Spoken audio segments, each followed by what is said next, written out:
své podstatě samotář,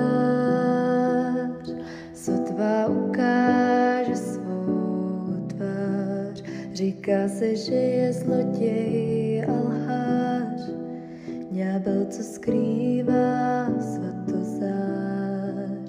Vzduchem řeči kolují, proč jen tráví čas ve své sloji. Někteří s ním jen bojují,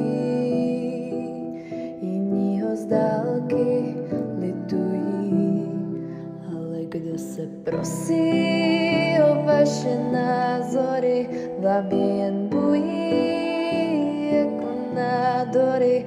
Toxický prostředí s lidmi, co se soustředí jen na pomluvy, ale všemu navzdory vpřed hledí, i když dobře mu není. Jeho důvěra je naprosto rozbitá a její opravu už z principu odmítá. Prý vysává vzduch, když jen stojí v předsíni, zatmívá den, jako když slunce zastíní. To všechno jen proto, že je trochu jiný, kdo ale nemá kostlivce ve skříni.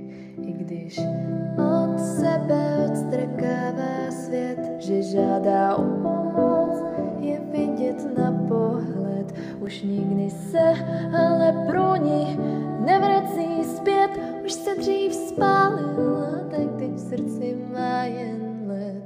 Tak mu ukazuj od samého začátku, že podává mu záchranné lano neoprátku. Lidi ho nenávistí obí, vypěstoval si fobii ke komukoliv, kdo chce, aby byl v pořádku.